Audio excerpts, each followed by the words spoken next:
101 review.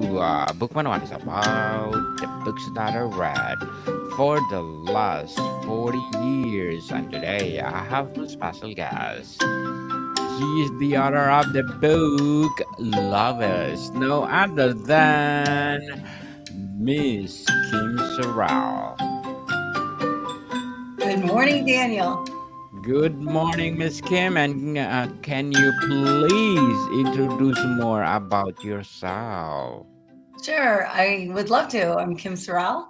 I'm a keynote speaker. I'm an author, best-selling author, and I love people and I love love. And so I help people figure out the true meaning of love, and it changes lives. Certainly, Miss Kim Sorrell, thank you so much for sharing your books to the world. So, how do different cultures define love? Well, it's interesting. I think there are some similarities on how love is defined across the world, and then there's different differences for sure on how love is acted out or how people believe they're acting out love, like certain expectations within their culture. Some gender expectations, some other expectations within cultures can be different, and often the way people react or act is defined as love, but it really isn't love at all. Certainly. So, what are the different types of love, Miss Kim? Yeah, well, I think there's really just one love. You hear about different types of love, right? Like people will say there's Yes. agape love and there's this love and there's that love. But when it comes down to it, there's an umbrella over all of it, over love in general. And I really believe that the best, freest way to live is just love everybody. Just love everybody. And when you love with love that's real, not the fake love that we've been taught so many things about love that are not true. But when you find out what the true love and you walk it and you talk it and you live it, love is not a feeling or an emotion. Quite often you hear that, right? Daniel, I'm sure you've heard that love is a Yes. feeling, but it's not. If you watch a scary movie and you go to bed that night, you hear every creak, every bump, every bang, and you're kind of scared. But that's fear, which is a feeling and emotion. But that goes away. The next night you go to sleep and you're just fine. You forget about the scary movie. Love never leaves you. Love, feelings, emotions, those come and go, they change. Love is who you are. Love, you embody love. So love is walking, talking, living, breathing, giving. It is who you are, and how you show up in love is up to you. Yes, love is the structure of your body. So, Miss Kim, is love more of an emotion or choice? I think that love can be how you show up in love is definitely a choice. You figure Mhm. out how you're going to walk out love, what that is going to be in your life, how that's going to show up in your life. But yeah, no, not an emotion. You know, uh, I don't know. When you get married, when people get married, they can't wait to walk down the aisle, right? Yes. And say I do and spend the rest of their life with that man or woman of their dreams. They just can't wait for that moment. And then they get home from the honeymoon and they go, "Oh my gosh, the guy just left his dirty underwear on the bedroom floor. Who is this Neanderthal I married?" But you married the man, you married the woman, you married the person, you love the person, not the actions, not the actions. And so love, in love, out of love, we use terms like that, but the reality is love is just always there. It's always there. If you want to take it away somehow because of what somebody has done, I mean, I guess that's up to you, but that's not him. He's not dirty underwear guy. He's the man you married. He's the man you love. And it's the person you love, not the actions. And love is all around, people. Think about that. So, how does love differ from infatuation or attraction? Well, I think, a deeper love can start with that, right? Or you can get excited about, really, infatuation is more excitement than it is love, Yes. right? So you see somebody and you're like, oh my gosh, he's so cute. I got to meet this guy. He's so nice. He's so cute. Well, that's like an excitement that builds inside of you that can turn into a really deep love for the person when you get to know them and whatever, then your love for them can just grow and grow. But really, that's not love. It really is just excitement. Certainly. Love is a year-long experiment of living out First Corinthians 13 love. Yes, that's awesome. So can love exist without trust? Can love exist without trust? Daniel, what a good question. In First Corinthians 13, there are 14 is's and isn't of love. And I decided I would dedicate a year to figuring out the true meaning of love, which ended up being 14 months because I took one word or phrase a month. And so love always trusts is one of the 14 that's in that 2,000-year-old poem, right? And Yes. love always trusts. What that means to me after living it and learning it, mostly on the streets of Haiti and going through the things that I went through there, is that when you just take somebody at their word, when you don't try to read between the lines, when you don't make assumptions about them, what they're saying, when you just take them at their word, that's love that always trusts. That's part of love, is that you always trust. And sure, there's going to be times you're lied to. There's going to be times that something in your gut says, I don't know, if this person should be my best friend, or whatever. But if you take people at their word, this entirely incredible thing happens. First of all, we're not supposed to judge. And whatever they're saying, you have no control over.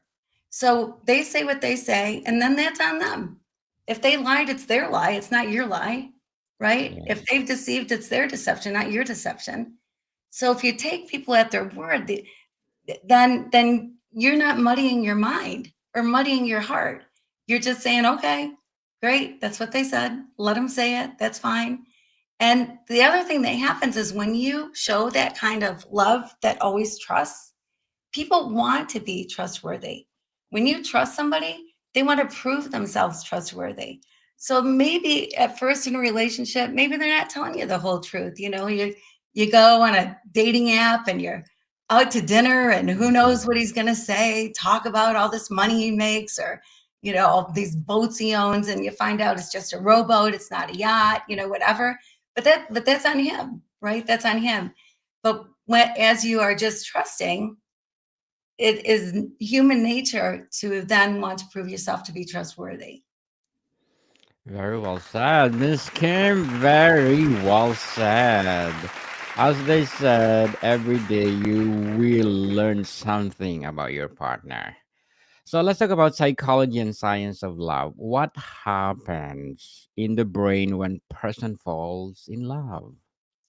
Well, it's interesting. Going back to love is always there, right? So Yes. even you meet the stranger, you meet on a dating app, whatever, you meet at a bar, church, wherever you meet, and you have that excitement about somebody, and you're like, yeah, I'll go to coffee, yeah, let's go get a drink, whatever it is. And there's that excitement there, but there should also be a love already because you should just love everybody. And so then as you get to know somebody and you're liking more and more and more things about them, you're liking, like is different than love, more and more things about them, then that love that can grow for them in a different way than it's going to grow for your dog or for your grandma, right? So it's the same love, but with a different growth pattern. So it's going to grow in your heart, be in your heart in a different way.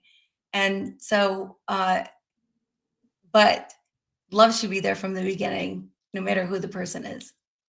Certainly. So, what role does attachment play in love? Well, there can be healthy and unhealthy attachment, right? I read Yes. this book a few years ago that's been around for a long, long time. It's an old book and it's called Codependent No More. And I'll tell you, that book kind of changed my life because one of the things that it says in there is to not give unsolicited advice. And I'll tell you, I was the queen of it, Daniel. I was so good at giving unsolicited advice. If somebody came to me with something or somebody was just talking about something, not even coming to me with it, but I'm in conversation and I think I have the solution. I'm like, oh, you know what you should do is, if you have you tried this? Well, what if you do this? And what if you do that? Well, they don't want to hear that. They haven't asked me for my advice. I'm not some sage sitting on a mountain that they've come to and given money or, whatever it is. I'm just a person and they're just maybe just venting or they're just telling their story. Their story's their story and they don't want to hear my advice. And so love doesn't do that. Love doesn't give unsolicited advice. Love listens. And then if somebody asks you for advice, then that's a whole different thing. But so with unhealthy attachments, quite often it's a codependency. Like, you got to stay there, you got to stay there. And in a really unhealthy relationship, like, uh if he's hurting you in some way, he's emotionally or physically abusing you, run. Love wouldn't say you have to stay. I mean, there's people that say, oh no, you got to stay, you're married, you got to stay. No, run, because that is what love would do. Because to truly love them, you got to get away from them. And loving yourself, you got to get away from them. But if you love them, get away from them. Because if you stay, you're not giving them a chance to change. You're giving True. them every opportunity to still live this horrible life that they're living. So get out of there. So you give them this, love them enough to give them the space to change. If you love someone, people, set it free. That's Mhm. truly love, as they said. On love letters, Miss Kim, we do reading letters all over the world.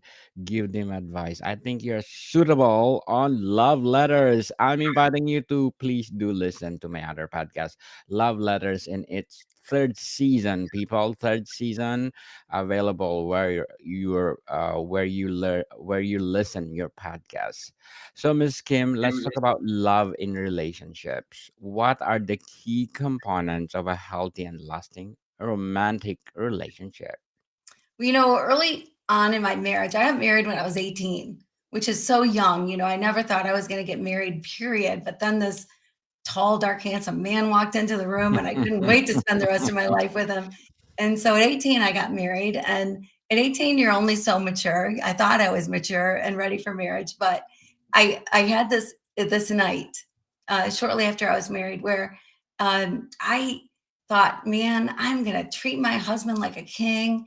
I'm gonna set up this romantic dinner with candles and a tablecloth, and then I'm gonna make his favorite food, lasagna. He loved lasagna. So I made homemade lasagna and he loved German chocolate cake. And so I Wow. made a homemade from scratch with, flour, sugar, butter, whatever goes in it, right? Not a box that I just opened. And so I made this homemade German chocolate cake. And then I cleaned our apartment. It was spotless. Everything's put away. And I put on something a little, sexy and couldn't wait for him to come home. I turned on his favorite song and just waited at the door. And when he came home, I thought I was going to have this moment of, like in the movies, like in a Yes. rom com where they go, oh my word, honey, I can't believe how beautiful you look and how wonderful you are, whatever the moment. But he walked in like it was just a regular day from work. He walks in, puts his stuff down, doesn't say a word, just says, hey, how's your day? Just basic conversation. And I thought, well, certainly when I bring him to the dining room and he sees the candlelight and he sees Mhm. what I made for dinner, he's going to say something. He'll say something. And then we sat down for dinner. He didn't say a word. He just was talking about his day, asking me questions about my day, whatever, just regular conversation. And the longer this went on, the angrier I got because he was not saying what he should be saying. I give him the lasagna that took me hours to make. He didn't never said, wow, this is so good. Nothing. So by the time I was serving him cake, I practically threw it at him. And he looked at me and he said, is something wrong? I'm like, is something wrong? You got to be kidding me. Yes, something is wrong. I did all this. I did this. I cooked your favorite meal. I cleaned the apartment. I'm looking fine. And you've said absolutely nothing. And he said, oh, wait a minute. He said, first of all, I don't read minds. Secondly, I've done nothing wrong. It's your expectations that have gotten you in trouble. He blamed me. And I thought, my expectations? What are you talking about? I was so mad. I got up from the table, threw my chair, ran into the bedroom, slammed the door. I'm in my bedroom. I'm going, my expectations. Who does he think he is? I did all this for him, and he's blaming my expectations. And then I went, my expectations. He was 100% right. I didn't want to learn that from him. I didn't want him to say those words to me, but he was right on. He was right on. So often our expectations, we just think that they are a mind reader, right? They Yes, should know what our expectations are. They don't know them unless you voice them. So often our expectations are the thing that get us in trouble because we're all raised in different homes, right? We see a wife, a husband modeled by the people around us, and then we react in a certain way because of what we know and what we've seen. And so we just think, and we watch these movies where, man, he knows exactly what she's thinking. She doesn't have to say, honey, I want a romantic evening, whatever. He just does it. Well, that's not real life most of the time. There are some guys that are super romantic and some that aren't. And yes. so your expectations, if you can stop for a minute and think, why am I angry right now? Why am I upset in this relationship? And think about if you really communicated what you needed or what you wanted to your partner, and instead of thinking they should just know, and then take a step back and let that anger subside and go away. Certainly. Miss Kim, very well said. Beautifully articulated. We are not psychic people. You need to communicate. Tell to your spouse, I like this, I like that, and everything that make your relationship better. So, Miss Kim, what will be your advice for those people out there suffering from these difficulties to love? Well, my first advice is to understand what love actually is, and that love is something you embody. It's not something you give and take away. It's not something that you give with an expectation of getting it back a certain way or getting it back, period. Because you have no control over anybody but yourself. You have no control. So if you're giving love to get love, you're setting yourself up for disaster and heartache. And so you give love, period. Give love, period, because that's what love does. Love is magical in a way that it often does come back to you, but also quite often not the way you expect. And so if you can be just happy with who you are, first of all, love yourself, and then just give love with no expectations. It's like if I give you money, Daniel, and you give me a pair of jeans, that's a transaction. If I'm giving you love to get love in return, that's a transaction. And love is not a transaction. Love is who you are, period. So if you can just live that and give that, makes everything so much better and so much happier. Certainly. So, what would be your short term and long term goals in writing about love? Well, my long term goal, short term and long term goal, maybe are the same. And I want to start a movement, or I've started a movement that I want to expand and keep going, because I know that if the world understood what love really is and then loved that way instead of the way we've been taught, because we've been Yes, taught so wrong, but the real way, the real love, and loved everybody and loved the way you're supposed to love, the world would be a different place. And I think the song is so right. Love is what the world needs now. certainly. So, Miss Kim, is love a universal human need? 100%. Love is universal. There are some things that are not universal that we think are. The way, like, there used to be. I don't know if you remember, Daniel, but a few years ago, there was WWJD on a lot of things. What would Jesus Yes, do? It meant, right? And bumper stickers, people were wearing it around their neck, they were wearing wristbands and whatever. But Jesus is different to everyone.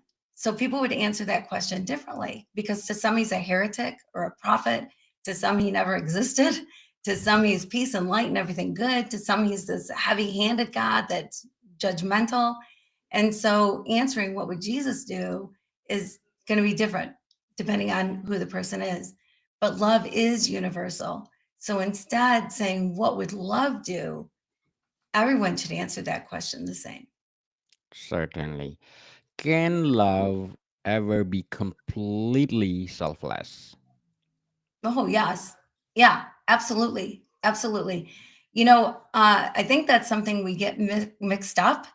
And I think especially women, but Daniel, you can speak to this because you're a man. So you can let me know if I'm telling the truth or not. But it seems like it's a lot of a woman's issue is we're taught to give, sacrifice, sacrifice, sacrifice, serve, serve, serve. And don't think about yourself. And if you think about yourself, you're being selfish. Well, I think that is True. 100% the opposite of truth. Because if you look at yourself and realize you are a one of a kind, nobody ever like you, nobody will ever be like you are the only you that will ever exist. And that alone is special and incredible. Like, think about the Mona Lisa. Like, if it went up for sale, I don't know how much Elon or whoever would pay for it, right? Millions and millions of dollars. It's Yes, because it's a one of a kind masterpiece, and so are you. You are true. a one of a kind masterpiece. And so if you love yourself, you're a much healthier person. I believe loving yourself is the most selfless thing that you can do. Love yourself, you show up a whole different way in the world, and you're able to give so much more love when you first love yourself. Certainly love yourself because God created us uniquely. So, Miss Kim, how different philosophies and religions view love? Oh, very differently. I mean, quite differently, quite often. But I think it comes down to tradition. It comes down to what we've been told, how it was demonstrated to us, how love was demonstrated to us, how love or what was called love, right? But wasn't necessarily actual love, but our expectations of love.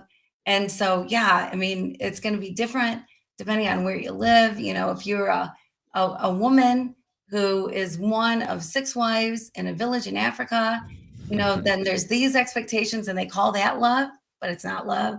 If you are a man living on an island in the tropics and you don't even have a woman, but you have the animals or you have whatever, that's love. And maybe that is love, but maybe part of it is actually not love. So, depending on where you've been raised, how you've been raised, your religion, your culture, whatever, everybody kind of looks at love a different way.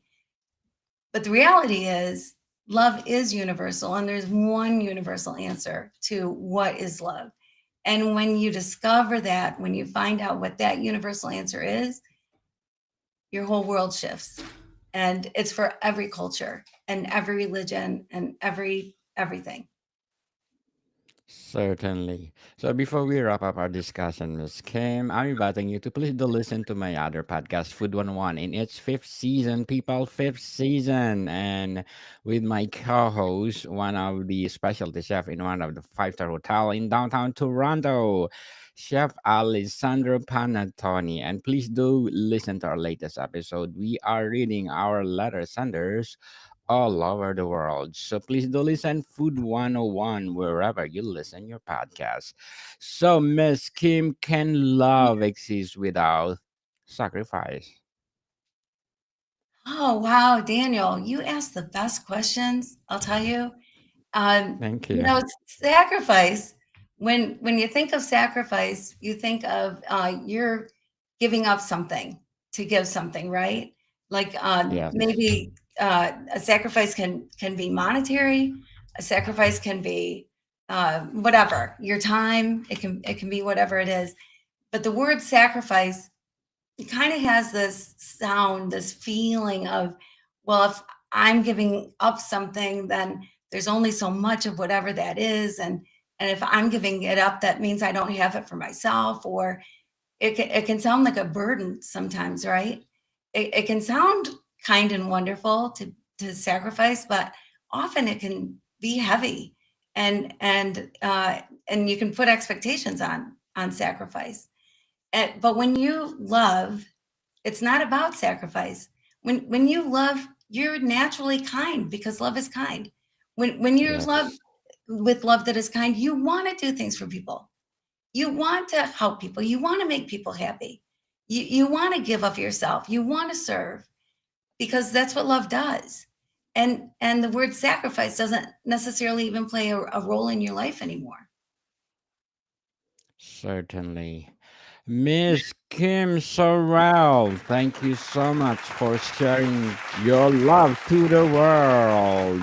And we are hoping for more love to come. So, can you please invite our listeners to support all your books?